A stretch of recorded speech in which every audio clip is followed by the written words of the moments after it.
बातमीपत्रात आता पाहूयात गल्लीपासून ते दिल्लीपर्यंतच्या ताज्या घडामोडींचा धावता आढावा।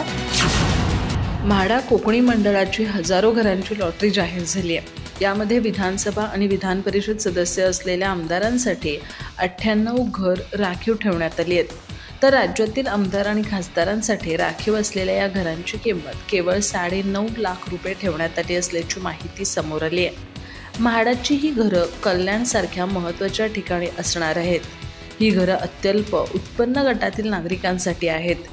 यातच एका आमदाराचे सध्याचे वेतन हे एका महिन्याला लाख रुपयांपेक्षा जास्त आहे। या व्यतिरिक्त त्यांना महागाई भत्ता आणि इतर उत्पन्न देखील असतं। त्यामुळे या आमदारांना राखीव ठेवण्यात आलेली घरं आता कोणाला मिळतात याकडे सर्वांचं लक्ष लागलंय। वास्तविक महाराष्ट्र गृहनिर्माण आणि क्षेत्र विकास अधिनियम 1976 नुसार उत्पन्न गटानुसार आमदार आणि खासदारांना घरं राखीव ठेवावी लागतात। या घरांसाठी आमदार खासदारांकडून अर्ज न आल्यास ती खुल्या वर्गातील अर्जदारांना उपलब्ध करून दिली जातात। त्यामुळे आता या घरांच्या संदर्भात आमदार खासदार अर्ज करतात का याकडे सर्वांचं लक्ष लागलंय। म्हाडाची लॉटरी निघाली आहे, पण आमदारांना 9 लाखात घर मिळणार असं काही नाही। राज्य किंवा केंद्र कोणत्याही सरकारची योजना असो, जे निकष सर्वसामान्य लोकांना लागू असतील तेच निकष आमदारांना लागू असतील, असं राज्याचे गृहनिर्माण राज्यमंत्री पंकज भोयर यांनी स्पष्ट केलंय।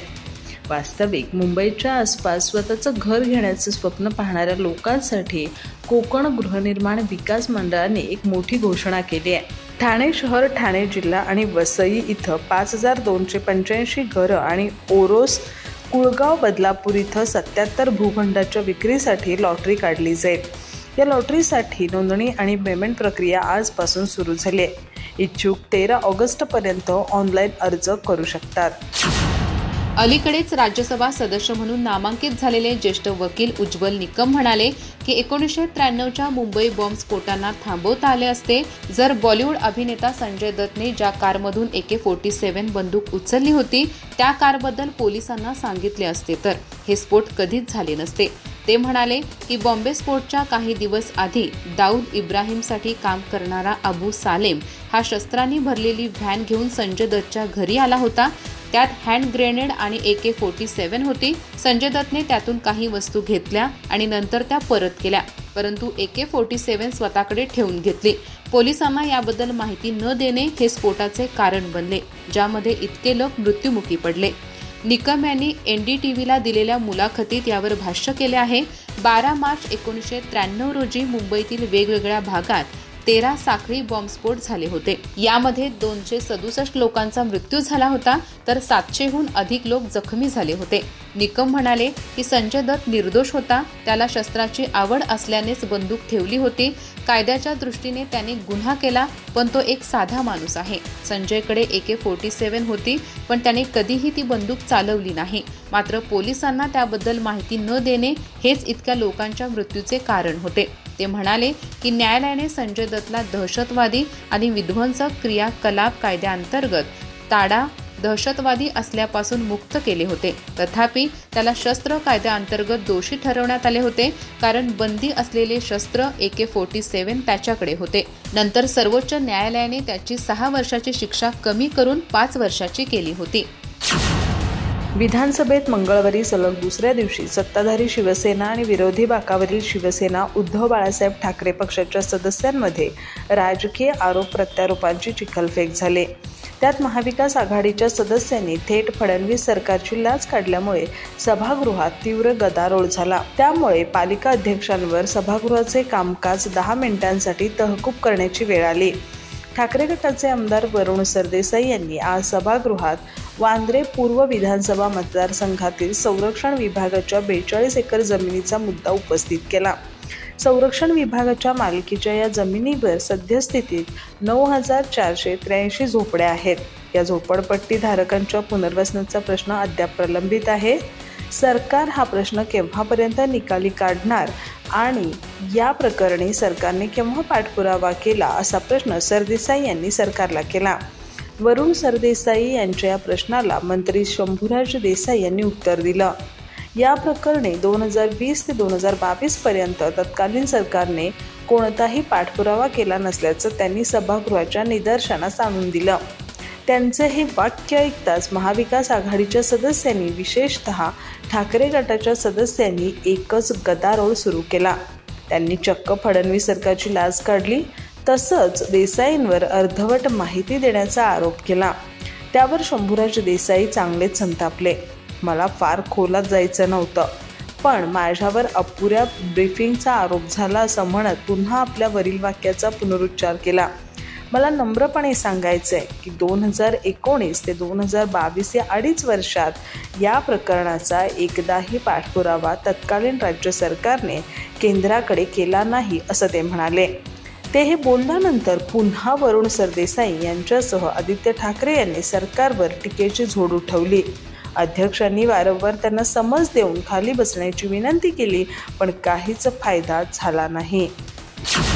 उभाटा मनसे युतीच्या चर्चेवर मनसे प्रमुख राज ठाकरे यांचे वक्तव्य अतिशय योग्य आहे. त्यात काही चुकीचे नाही. अनौपचारिकपणे राज ठाकरे बोलले असे पत्रकार सांगत आहेत. औपचारिकपणे आम्ही लवकरच बोलू. आम्ही आणि कार्यकर्ते आशावादी आहोत. राज ठाकरे आणि उद्धव ठाकरे एकत्र बसून निर्णय घेतील असे ठाकरे गटाचे नेते संजय राऊत यांनी म्हटले आहे. संजय राऊत पुढे बोलताना म्हणाले, राज ठाकरे, उद्धव ठाकरे या दोघांची विधानं युतीबद्दल सकारात्मक आहेत. शिंदे गटातील लोकांचे मेळावे होतात. भ्रष्ट मंत्र्यांना घरी जावे लागणारच आहे. अधिकाऱ्यांवर, सामान्य माणसांवर कारवाई केली जाते, पण भ्रष्ट मंत्र्यांवर कारवाई केली का जात नाही असा सवाल राऊतांनी उपस्थित केला आहे. नैतिकता उरली असेल तर पैशाच्या बॅगा उघड्या ठेवणाऱ्यांवर कठोर कारवाई आणि चौकशी लावली गेली पाहिजे. ज्यांनी गरीब कर्मचाऱ्यांवर हल्ला केला त्यांच्यावर गुन्हा दाखल करावा.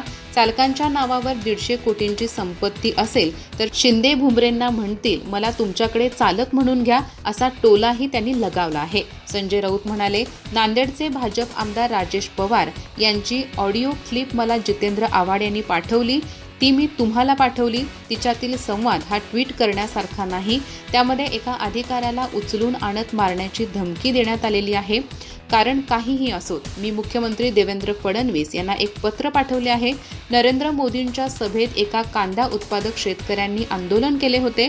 कृष्णा डोंगरे यांनी भर सभेत कांद्याला भाव मिळावा म्हणून आंदोलन केले होते. त्या गोष्टीचा राग ठेवून नाशिकचे पोलीस अधिकारी आणि नेहमीच खोटे काम करणारे मंत्री यांनी एकत्र येत डोंगरे यांच्यावर अत्याचाराचा खोटा गुन्हा दाखल केला आहे.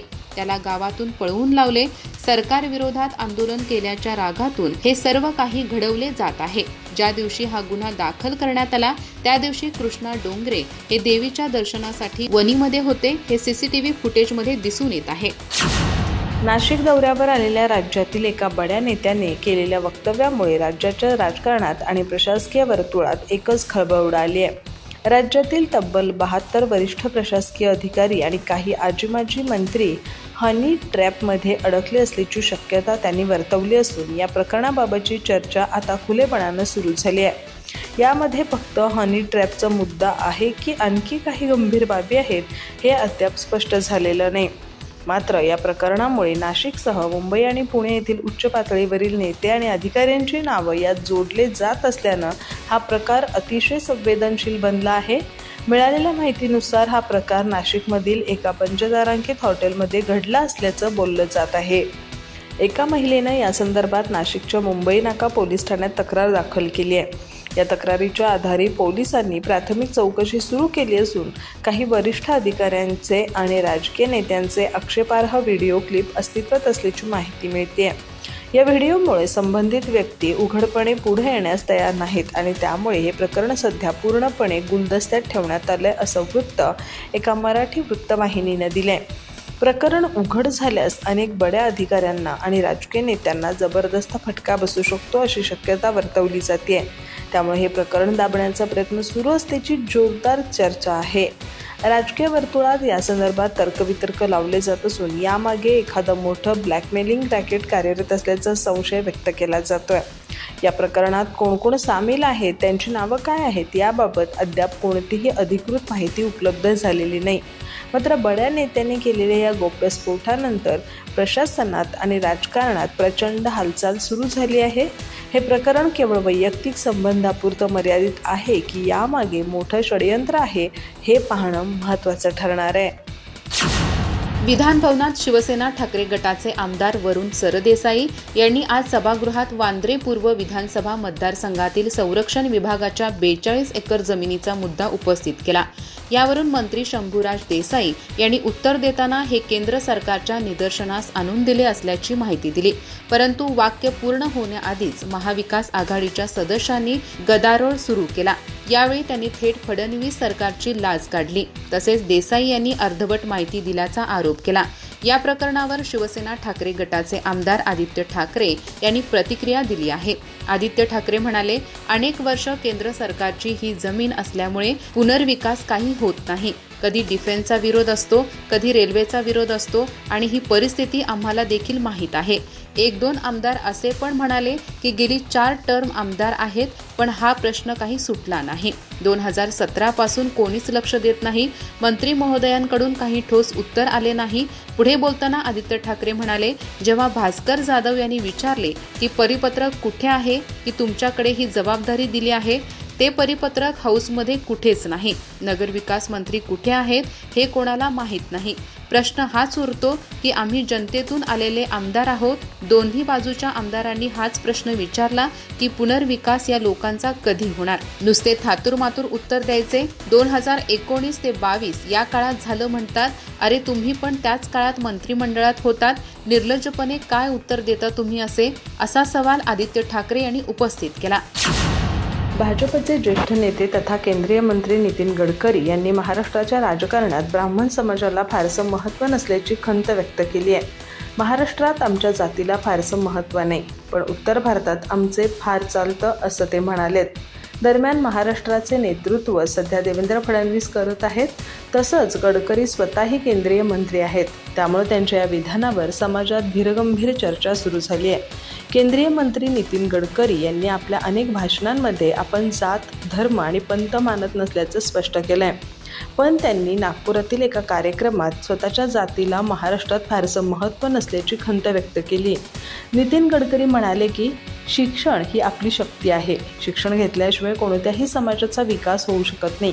आज अनेक लोक ट्रक ड्रायव्हर, चहाचं दुकान अशी छोटी मोठी कामं करताना दिसून येतात. त्यांच्यामध्ये चांगलं कलाकौशल्य असूनही ते केवळ शिक्षणाअभावी मागे पडलेत. त्यामुळे सर्वांना चांगल्या पद्धतीनं सर्व भाषांचं शिक्षण घ्यावं. नितीन गडकरी पुढं म्हणाले, मी ब्राह्मण आहे, पण इथं ब्राह्मणांचं फार चालत नाही. त्यांना इथं फारसं महत्त्वही नाही.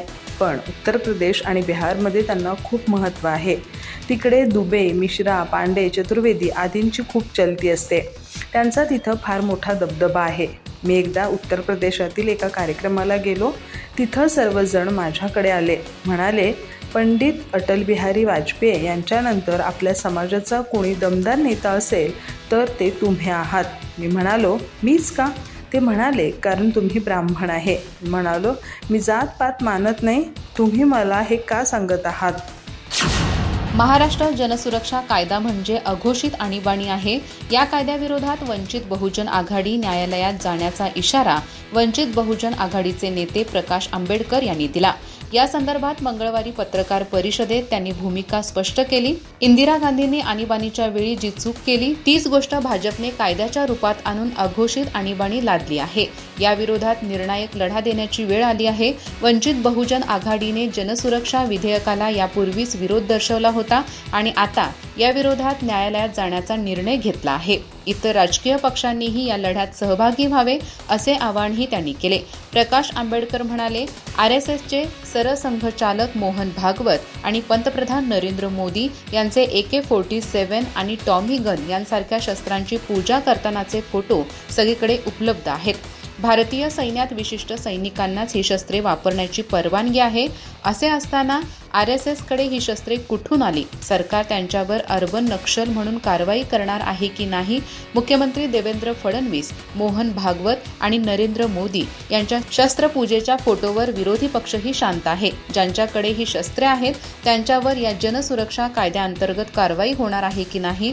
कायद्यानुसार पिस्तूल बाळगणे कायदेशीर आहे, परंतु AK-47 आणि टॉमी गन यांसारखी शस्त्रे बाळगणे कायद्याने गुन्हा आहे आणि हे राज्य उलथवून टाकण्यासारखे आहे. RSS ही शस्त्रे जवळ बाळगते, त्यावर या कायद्याअंतर्गत आधी कारवाई करावी. जनसुरक्षा विधेयकाला सभागृहात आक्रमकपणे विरोध झाला नाही. लोकांनी समाज माध्यमांवर विरोध केल्यानंतर विरोधी पक्षाच्या नेत्यांनी मीडियासमोर येऊन बोलणे ही नौटंकी आहे.